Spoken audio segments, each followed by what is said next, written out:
अस्सलाम वालेकुम जी, welcome back to my channel. Welcome back to another amazing recipe. भुना हुआ गोश्त बनने जा रहा है आज। लगता है भुना हुआ गोश्त बहुत ही मुश्किलों से बनता है, ऐसा बिल्कुल भी नहीं है। सिर्फ चंद टेक्निक्स होती हैं कि आपने कौन सा मसाला पहले डालना है और कौन सा बाद में डालना है, तो ही आपका यम्मी सा भुना हुआ गोश्त बनेगा, जैसे कि बाज़ार में मिलता है जो बहुत ज़्यादा एक्सपेंसिव होता है। सिर्फ टेक्निक्स आनी चाहिए। तो चलें शुरू करते हैं रेसिपी। सबसे पहले हमने आँच ऑन कर लेनी है और उसके ऊपर रख देना है हमने कुकर।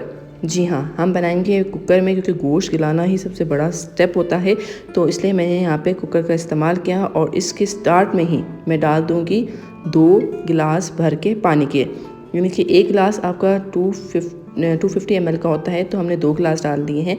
अब हम इसमें डालेंगे आधा किलो गोश्त। जी हाँ, आधा किलो साफ़ सुथरा गोश्त डाल देंगे और हस्बे ज़रूरत नमक आपने इसी टाइम डालना है, क्योंकि अभी हम गोश्त को गलाएंगे तो नमक ना सिर्फ गोश्त को गलाएगा बल्कि इसकी स्मेल भी ख़त्म करेगा।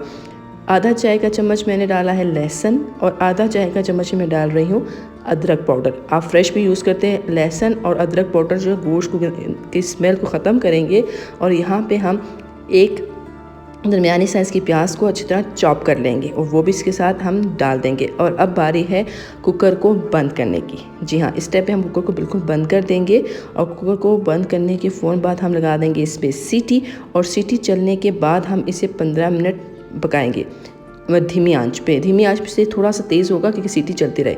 जब सीटी चलना शुरू हो जाएगी, 15 मिनट गुजर जाएंगे, तो हम सीटी को जो है इस पर लगे रहने देंगे और स्टोव बंद कर देंगे। जब बिल्कुल स्टीम ख़त्म हो जाएगी फिर हम सीटी हटाएंगे और कुकर खोलेंगे, तो आपका गोश्त माशाल्लाह से इस तरह नज़र आना शुरू हो जाएगा, यानी कि पक जाएगा।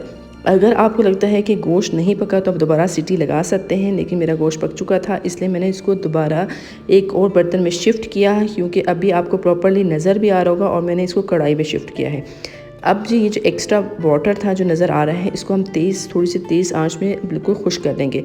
जैसे ही पानी खुश्क हो जाएगा तो अब हमने नेक्स्ट स्टेप करना है। जिस स्टेप से मैं आपको बता रही हूँ, अगर वो स्टेप से आप बनाएंगे ना तो आपका भुना हुआ गोश्त बहुत ही मज़े का बनेगा।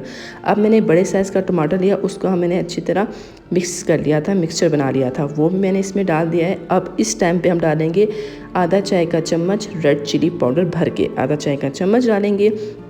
और इस टाइम मैं डालूँगी 3 खाने के चम्मच कुकिंग ऑयल।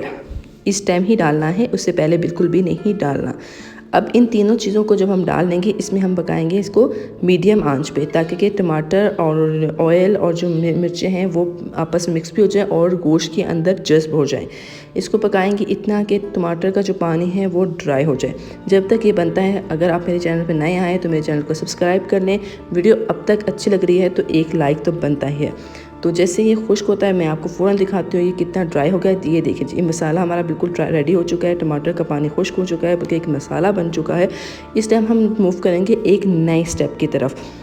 जब इस टाइम रेडी हो जाएगा तो आपने आंच थोड़ी सी कम कर देना और 1 प्याली यानी कि 1 पाव के करीब आपने दही को फेंट के इसके अंदर ऐड करना है और फ़ौरन ही दही के साथ इसको मिक्स करना शुरू कर देना है, क्योंकि अगर आप छोड़ देंगे, क्योंकि आंच तो हमारी चल रही ऑन ही है, तो इससे दही फट जाएगा। तो फ़ौरन ही हमने इसको आपके सामने मैंने मिक्स कर लिया है।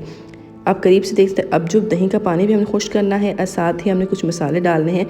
2 चुटकी हमने हल्दी पाउडर यूज़ करना है इस टाइम जाके, और साथ ही हम डालेंगे आधा चाय का चम्मच ब्लैक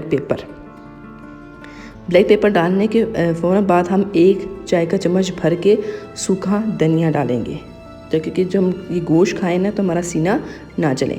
और 3 बड़ी जो मिर्ची होती है ना सब्ज़, वो इसके अंदर हम डाल देंगे और अब इसको मिक्स करेंगे फ़ौरन से। और मिक्स करते हुए भी आंच मीडियम से लो ही है। और अभी मैं थोड़ी सी आंच तेज़ कर रही हूँ ताकि जो दही का पानी है वो भी खुश्क हो जाए और एक मसाला बन जाए। ठीक है जी, जैसे ये खुश्क हो जाएगा तो इसकी लुक इस तरह होगी और ऑयल नज़र आना शुरू हो जाएगा। ये देखें जी, इस टाइम जो है आपका गोश्त रेडी हो चुका है।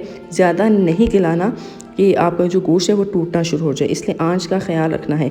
अब मैंने आंच बंद कर दी है, इसको मैं ढक के 3 मिनट के लिए ऐसे छोड़ दूँगी। आंच मेरी बंद है ताकि जो ग्रेवी है ना उसका जो कलर है वो ऊपर नज़र आना शुरू हो जाए।